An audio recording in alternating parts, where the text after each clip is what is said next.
Hey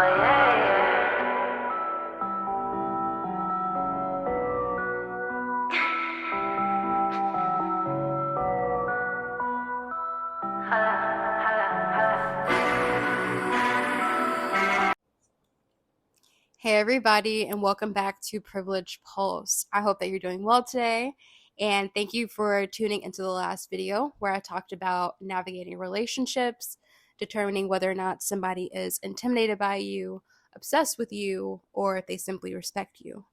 And I got a lot of feedback and comments on that, and honestly, I could do a double click into each of those three categories, and so I will do that on this channel. And part of today's topic is going to talk a little bit about people respecting you and determining if people are obsessed with you or intimidated by you, because there will be tactics that your friends might use to pull you down or to get you on their level, which is obviously a low self-esteem, but that may not always be the case. They may have a high self-esteem, but may be competing with you. So there's a lot of dynamics that I'm going to talk about today when it comes to vetting friendships.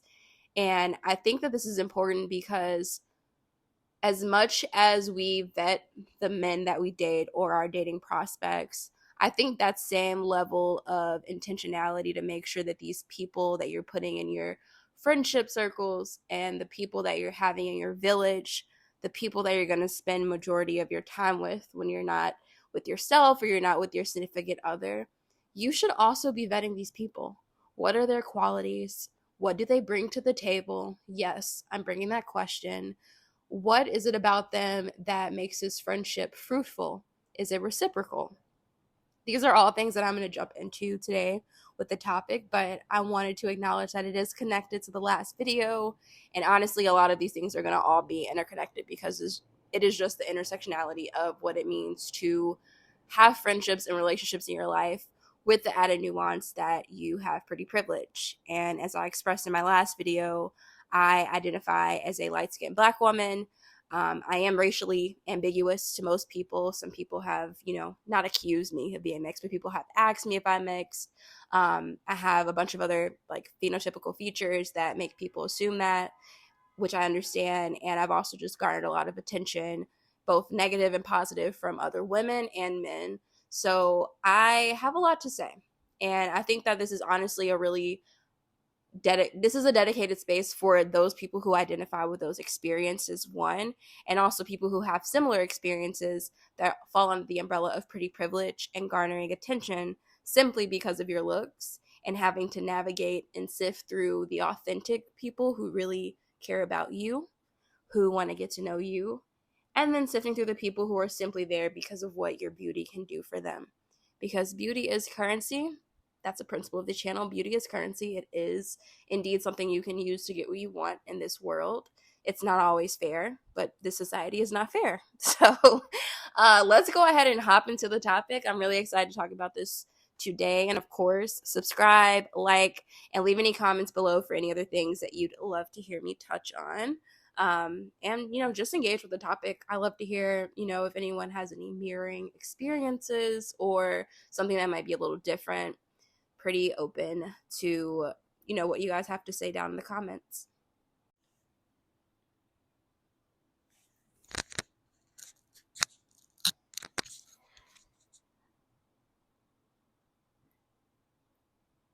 So when it comes to vetting friendships, there are a few things that I think is really important. And I'm going to just give you the bullet list first, and then I'm just going to go ahead and jump in. First off, reciprocity is key. The next thing is wanting the best for you. That friend has to want the best for you.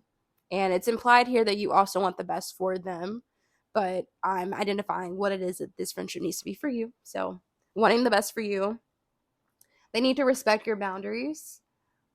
And you should be aligning with people who are ambitious people or people who are similarly yoked with where you're at in your life, whether that's career-wise, spiritual. I'll get into that a little bit later. And then aligning with friends who have admirable qualities. And I'm really excited about that one to talk about a little bit more, because I think it pushes on this idea of being around people that are going to help you grow and not just being around people who are going to help you stay stuck. So let's start off with reciprocity. Everyone wants relationships to be reciprocal. You never want it to feel like they are a mosquito. And I call people mosquitoes when they suck the life out of you. They always take and they never give. Just think of a mosquito. It comes and it actually does drop something in you. I think it's like some sticky whatever. I saw a video ages ago about how you get a mosquito bump, but you know, they're coming to take some blood out of you and they're also leaving something in you. And if anyone actually knows what that is, feel free to like specify it in the comments. It's not that deep, but mosquitoes is what I call people who suck the life out of you. And what's important for me when I think of reciprocity, it's more than just, equal communication, equal, acknowledgement of each other's love languages. For example, with me, I love quality time. I may not always pick up the phone to talk to you. I may not always jump on a FaceTime call. But if we do set up time to do any of those things, I take it very serious and I'm making sure I designate that time for you. It's not more of a spontaneous thing. It's really planned with me because I like to plan the quality time that I spend with people. And so yeah, meetings, hanging out with people, like acknowledging each other's love languages is really important. And that's a form of reciprocity. You may not have the same love language as them, but you're both willing to flex each other's style of love language to show that person that you care about them. One other element of reciprocity that I want to bring to the table, which is a little bit different, is this idea of being able to give each other feedback without villainizing the person or that friendship. And I have an example for this too. I had this friend, I was going through a really tough time dealing with a situationship. And I kind of just pulled back from my friend group, not because they had done anything, but because I really wanted to process it on my own. And in the midst of doing that, I wasn't around as much with my friends.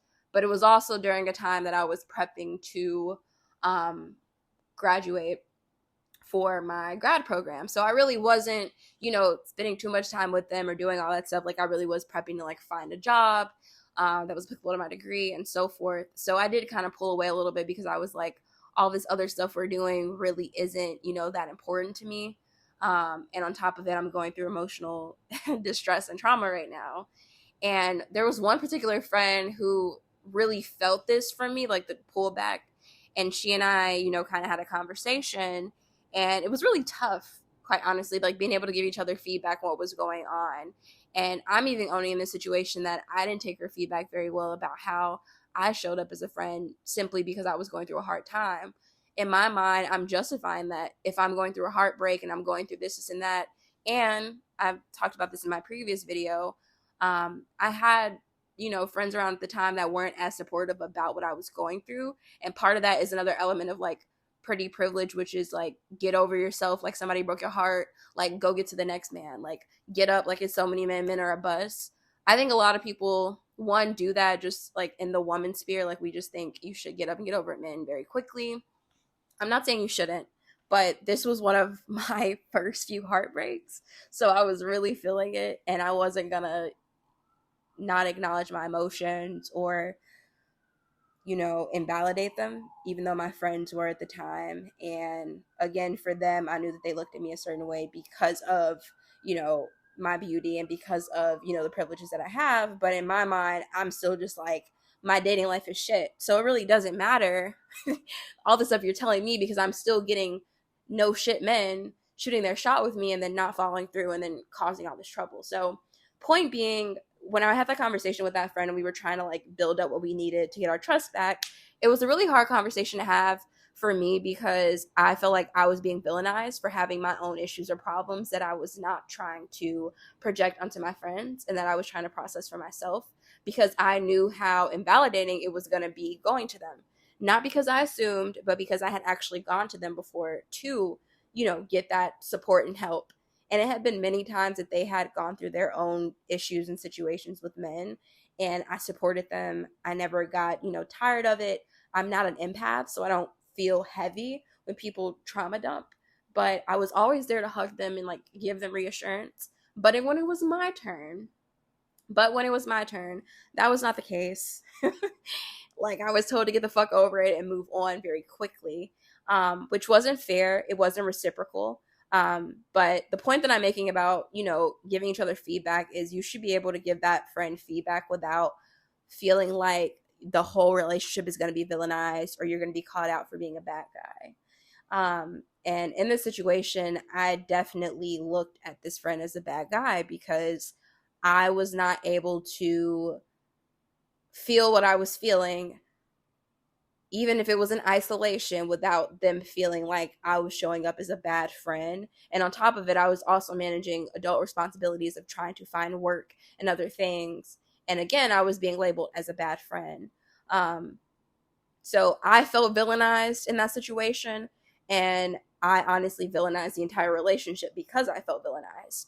And I think, being able to give each other feedback is something you should be able to do with a quality friend. Now I'm still, in contact with this person, but I don't really try to like edge into their life anymore as much, just because I've put up my own wall and I sense that they know this about me. But ever since we kind of reached that place or that point of that conversation, I don't think we've ever gotten back to something else.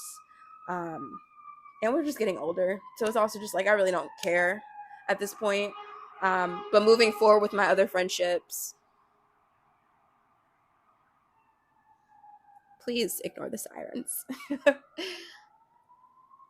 But moving forward with my other friendships, I do look for that in a friend, which is the ability to give them feedback without feeling like the relationship is going to be villainized or without feeling like I'm being villainized because I'm giving feedback. And again, this is a twofold thing because I'm saying how I villainized this person for giving me that feedback, but I'm also acknowledging what I was going through. So I'm not taking what they said to heart because I'm like, this is just her reality, but I know what I'm really going through. I'm villainizing the entire relationship because of that dynamic. And I just want to call out the importance of making sure you're able to have feedback with friends. Another example, just like I have another friend. She and I are kind of like long distance friends right now, but she and I will chat or talk, and like she's giving me feedback on just like ways for me to better take care of myself and wellness. And I never feel like it's coming from a place of negativity. Like it always feels like it's coming from a place of love, and likewise with her. And I've even just acknowledged that like it's okay, like you don't always have to preface your feedback, not that that's a bad thing that you do, but I want you to know that I acknowledge and I take in your feedback as a good thing, and I don't feel attacked. But in that other situation I did feel attacked. So just two examples to kind of help you understand it a little bit. The next thing that I brought up was wanting the best for you. Obviously you should want friends who want the best for you. Like, why wouldn't you want to be around people who want to see you 10 out of 10 at your best, skin is glowing, hair is healthy, your bank account is full? I mean, all those things might not be there at the same time, but like I'm manifesting that for all of us. But you should want friends who want you to have the best for yourself. And mind you, what's the best version of you doesn't have to be exactly what they want for themselves, but they have to know you enough and know you well enough to know like, oh, Rebecca has these goals. So like, this is what Rebecca needs. This is what I'm going to make sure she gets. Like if I need to motivate her, push her, like I'll show for her in that way, whether it's fitness goals or she has a goal for her savings. Maybe you don't know, all the in and outs of her bank account, but you're asking like, hey, how's saving going? Is your job, working out pretty well? Are you able to use that 401k? Da da da da. Like you should be able to open up to these people. One, that's an important element for somebody wanting the best for you is they have to know your real goals and you have to feel comfortable telling them. And if you feel in your heart and in your mind that you can't trust this person with your goal, that's for a reason. And I encourage you to follow that gut feeling and don't tell them your real business. But if you do have a friend that you open up to them really easily, you don't mind telling them, your goals and what you have planned, I think you should tell them these things so that they can hold you accountable. Part of this wanting the best for you element of vetting friendships is about finding friends who are going to hold you accountable. And I'm going to say some very controversial things here, but I think something as women that we fail to do a lot of is take accountability for how we're not living up to the best versions of us because we're always giving to other people, or we're not living up to the best versions of us and we're, riding on these coattails of things like all these different movements and, social justice warrior things. Like, it's okay for me not to be in the best shape of my life because all curves and all weight is pretty. Okay, that's fine.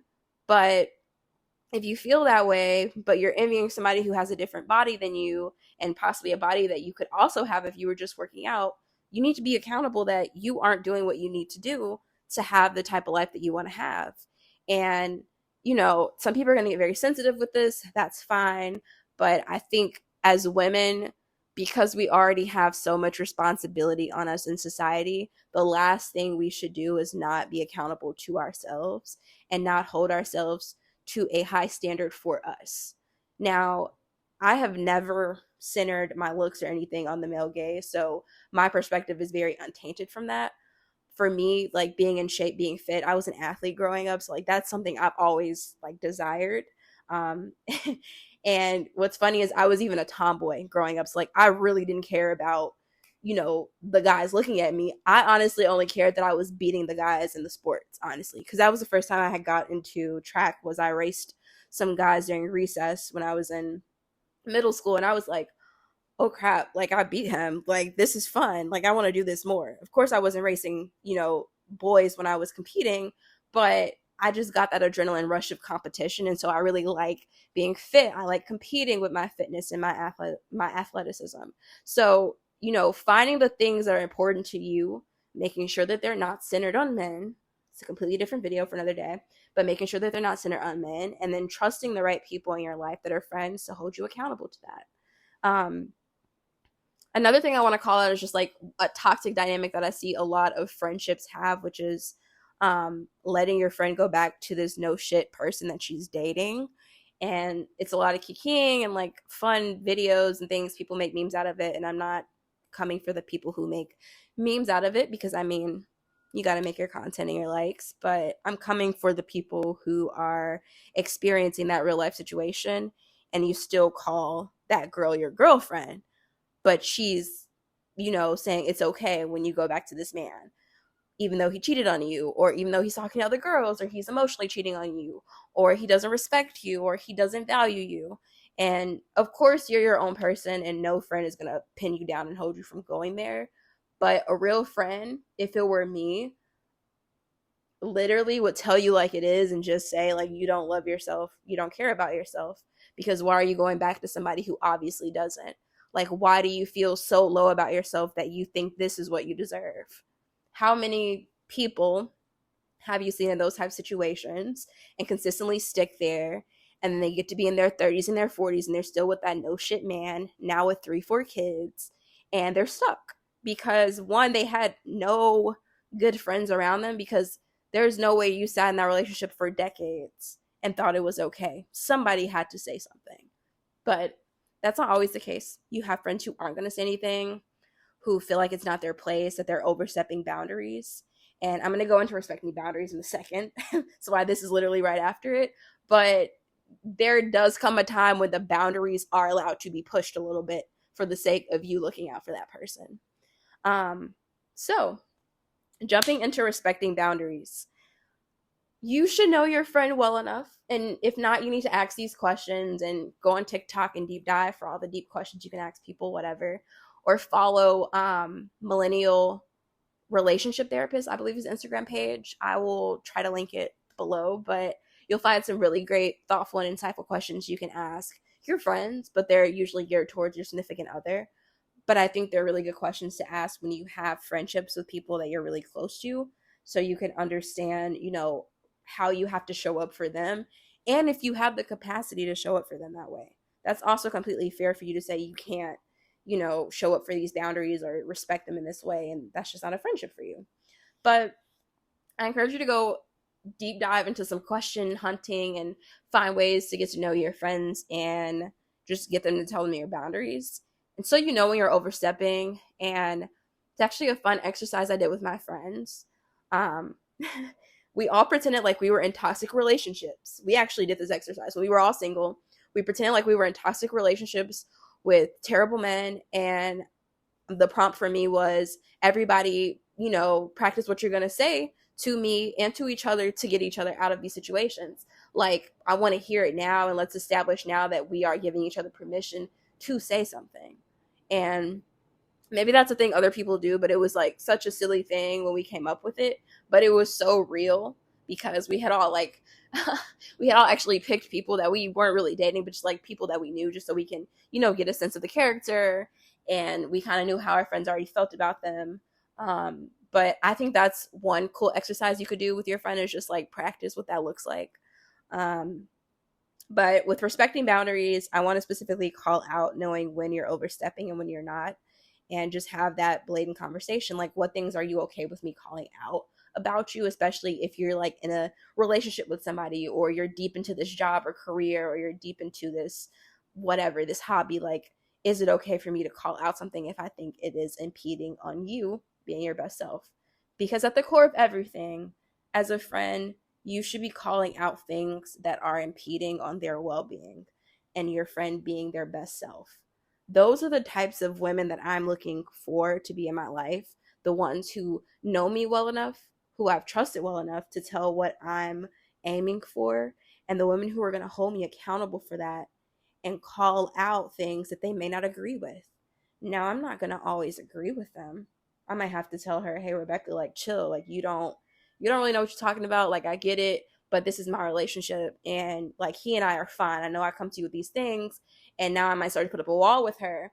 Or I might say, "I appreciate you calling this out because I know that we talked about this before I got into this relationship, but I want to assure you, like, my head is on straight. I'm not in something that is, impeding on my wellness." So you want to make sure you know what your friends' needs are, their boundaries, whatever, so you can be able to call out things that might be impeding on them being their best self. Um, Also, do you want someone who respects the way you recharge, or you need your solo time? You know, for me, I'm very much of an introvert. I'm a homebody, and I don't always want to go out with people. I don't always want to pick up a phone or talk to people. I might honestly send you a really, really long voice note, and that is the most of my social interaction with you. There's nothing you've done, but that's usually what I need, because with my life and my schedule, most of the time I just want to curl up and I want to relax. I want to do, whatever I'm designing. I want to create. I want to chill. I want to watch a little This Is Us. I don't really want to do the talking all the time. But if we designate a time to talk, that's different. But just like the spontaneity, no. No, no, no. So just, make sure your friends respect how you need to recharge. And maybe you're an extrovert and you're not like that at all, the way I just described it. But I'm speaking from personal experience. I'm very much a homebody. I don't even think I'm an introvert. I think I'm just a homebody. When I'm out and about, I am extroverted. I can talk with literally a tree. But when I'm home, I'm home. So, and finally, you want someone who respects your other friendships and relationships. You don't want those people that are trying to insert themselves into things. Now, you might have some friends who you can mix groups and dynamics with, and that's fine. But if you ever feel like a friend is becoming possessive of you, like, "Oh, who's this you're hanging out with?" Or, "Oh, I see you're having fun with your little friends," you know how people say things like that. And it comes off very weird. And it's just like, what's the problem? Why are you mad that I'm hanging out with other people? Like, we have our friendship and I have a friendship with them, but I also don't feel the need to report that to you. Um, that's a red flag for me, honestly. Not even an orange flag. That's a red flag. Like, why are you upset about me having other friends? My life does not center on you. It centers on me and what I need and who I want to be around. End of story. The next point is vetting for people who are ambitious and or similarly yoked as you. So I mentioned wanting to, be around friends who want the best for you, and this is a little bit similar to that, but also different. You want to value friendships with people who push you. So yeah, you have friends who know, what your goals are, what you want to do, and they like hold you accountable for it. But you also might have friends around you who are like in the 1%, and they're doing some very like crazy successful things, and you're just like, damn, she's ambitious. Like, she has all these goals, she's very determined. Like, you should want to be around those people. If you're also an equally ambitious person, you might not be where they're at, remember, you guys are in your own lanes. You're not competing with your friend, but your friend can absolutely motivate you to push you.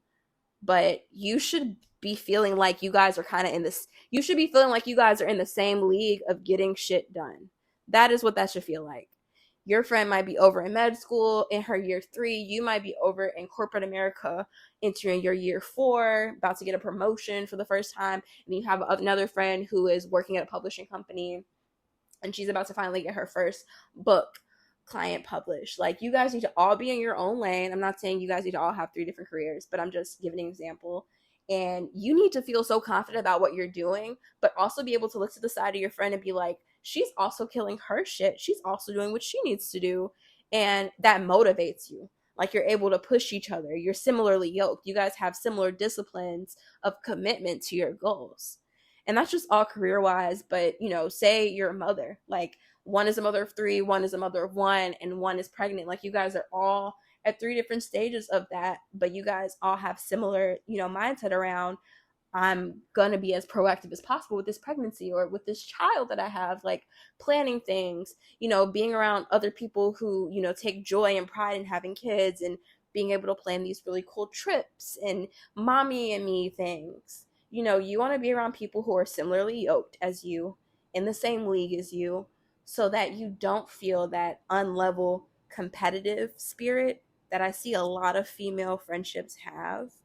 And it's usually because one person might seemingly be 6 leagues away from them, but that ultimately comes from the other people not recognizing their own gifts and their own talents and feeling inferior. It has nothing to do with that other person, unless they are an asshole and they've absolutely made it clear that they are the shit and their friends are being shitted on. But I rarely ever actually see that dynamic. I see more of the dynamic, and from my own life experience, I see more of the dynamic of, I'm doing my own thing, I'm focused on my goals, I'm doing my thing. And I also see my friends and what their talents are and their gifts are, but I may not always get the same like level of love or support. It might feel more competitive, or people might be trying to copy me. That ticks me off a lot.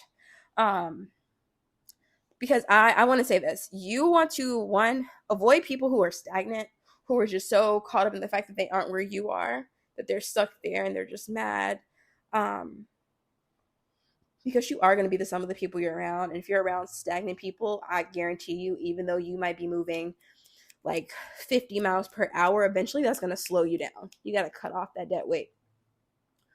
I want to encourage you to be around people who inspire you, but nobody that you envy, and nobody that wants to replicate you, and nobody that you want to replicate. If you start to feel any of that, cut the friendship off. You should be around people who inspire you to do your own thing, even if it is a similar thing. Like, if you have a friend who has a YouTube page, you're like, oh my gosh, like, I love her content. I want to make content. What content could you make that's specific to you and your gifts? Those are the questions you should be asking, and also reflect, is it also, fruitful for you to start making a YouTube channel? Like, does that make sense for what your gift is or what you want to do? Don't do it just because you see your friend is doing it and they're killing it. Like, really reflect on whether or not that aligns to you, your mission, and your purpose. But yeah, don't be around people that you envy, that you're jealous of, and do not be around people who are envious or jealous of you. Get over it, get away from it. It is not going to serve you. It is just going to drag you down. It's just going to annoy you, and you're going to be exhausted.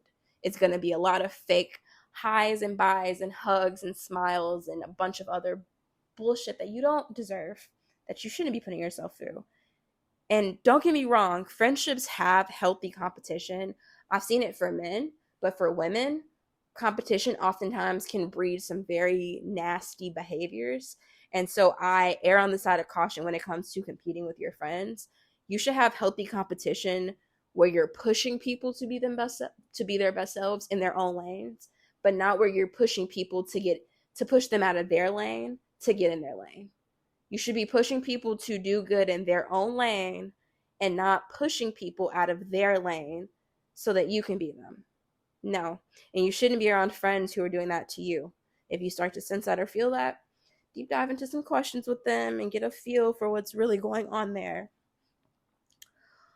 The last piece is being around people who have admirable qualities. Now, this is about being around friends who are strong in areas that you want to grow in. Like, I think any friendship, any relationship should be a strategic choice, because if you're going to be around these people for the next 5 to whatever years of your life, you need to make sure that these people are bringing something good to the table. And by something good to the table, I mean, for example, I don't like confrontation. I don't. I'm very much a mediator. And it's not because I don't want to pick a side, but it's just because I don't like conflict. Like, I think negativity has its place and it has its purpose in society. But honestly, if I can avoid conflict with people, I will. It's a form of self preservation. And it's also a recovering people pleaser thing. So being very vulnerable and honest with you guys. And I'm working on that now, because guess what? I surround myself with friends who love confrontation. I have friends who absolutely will pick a fight to pick a fight. I have friends who are absolute assholes. I have friends who do not care about saying what is on their mind and stirring up trouble. And I love that about them. I don't look at them crazy. I'm not like, oh my God, what are you doing? Like, I don't get uncomfortable. I'm actually observing and I'm watching. And I'm like, I like how she did that. How could I do that in my own style? That's what I ask. I want to be around other women and other people who bring out a certain quality in me that I am already striving to get stronger in, a skill that I'm already working on. Being able to handle confrontation, defending myself, whatever the case may be, those are all things that I have to deal with at work. And I will say, being around people in my life who love confrontation, who are really good at it, who know how to stand their ground, has done everything for me, because I see so many examples of it. I'm surrounded by it and I'm facing it every day. So when I go to work, I know how to handle myself. I start putting those things into practice. I'm getting better at it. But if I were to only hang around other people who are also scared or shy or really don't want to say anything or really don't want to check the tables, do you think I would ever grow out of that? And this goes back to my point earlier about being around people who are, ambitious people, and not being around people who are stagnant. Like, not to say that they're stagnant because they don't like confrontation, but if I'm around people who have the same qualities as me in every single area, how the hell would I grow? Like, absolutely, life would help you grow, but in a very small capacity. Like, I think life helps you grow a lot faster when you're around different people and you put yourself in different situations and challenging situations. So I look for people who don't mimic me, people who don't, immediately have the same personalities as me. Like, I'm drawn to different groups of people. And again, friendships need to be a strategic move that you make. You do not need to be around people that are just going to keep you in the same place that you don't want to be in. Now, if you don't like confrontation, you don't plan on growing out of that, you can hang around people who also feel the same way. But if you're like me and you're like, I don't like confrontation, but I know I got to deal with it, and I actually want to get good at it, because low-key is sexy when you're able to like shut somebody up so eloquently. Like, that is the style of confrontation that I am working on every single day, is being able to handle my own very quickly, very swiftly, and smoothly, and still feeling like I have my like calm motion going on. So I just wanted to, bring this up. Oh, and last thing, other thing. It doesn't have to be a quality, it can also be a skill. Like, I have a friend that can cook her butt off. She's given me great recipes, including a macaroni recipe that has literally beat all grandma macaroni recipes. So, like, really invest in friends who have other talents or skills that you may not already be great in, because it's literally something that can rub off on you. And again, something that rubs off on you, but not something you go mimicking, but you find your own way to do it. So I bring all this up on Privilege Pulse because, as a beautiful woman, as someone who has privilege, I've witnessed a lot of people just flock to me. And oftentimes they're doing it for their own benefit and not mine. So it is in my best interest. And I encourage you to think about this, in this perspective too, that when people come up to you and they're super eager to get your number, super eager to like hang out with you and do this and that with you and be friends with you, like, hit pause on that. Start asking the right questions. Start taking strategic friendship dates. Like, do things that are really going to bring out their personality, bring out their perspectives, how they look at life, politics, dating, money, career, whatever the case may be. Because people immediately wanting to be your friend is already like a orange flag for me. I like people who like move a little slow with it. Let's build up a very genuine connection, and then if we really just click and we have great chemistry, that's fine. But I don't expect that to be the case for every single person. Um, yeah, just start recognizing the flags early and cutting people off. And what's even more fun is when people remove themselves. Just let them. Like a lot of people are gonna hear this and probably remove themselves in people's lives or be like, just let people remove themselves. And I'm a full believer in having a conversation with somebody that you've been a friend with for a long time. You can constitute whatever long means to you, but someone that I've been friends with for at least 2 years, I deserve a conversation. We should talk about it. I want to hear what the issues were because I believe in reciprocity at this point in my life. And if you can't give me feedback on how I didn't show up as a good friend for you and vice versa, then we should not be friends in the first place. And maybe you should just send me an email and we shouldn't talk. But I think it's pretty immature to just dip and cancel on people that have been in your life for quite some time even if they haven't been great in it. I think you should be able to have a feedback conversation because one, it's going to really help you to see that there are people really out here who do not give a fuck about being friends with you. They just care about what you could have done for them, not about what they could have brought you or how they could have shown up for you. It's really just about them. Um, when some stuff really happens in secret and in your favor, like, I believe in God and the universe, and I think a lot of stuff has lined up that way. Like I've had a lot of friends just decide that they can't be friends with me anymore, you know, coming up with all types of excuses and reasons, and I don't know what's true and what isn't, but what I do know is they've removed themselves from my life, and I don't feel like my life is lacking at all. And that is how you should feel. Your life should never be lacking because of the people or relationships that have decided to dismiss themselves. Everything comes back in tenfold. And when those toxic people remove themselves, I guarantee you some more positive and, fruitful things are going to be entering your life immediately, relationships or otherwise.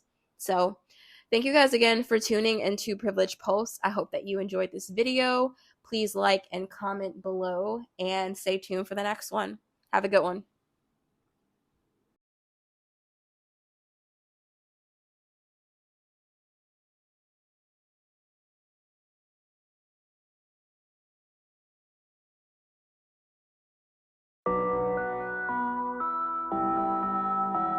Oh, yeah.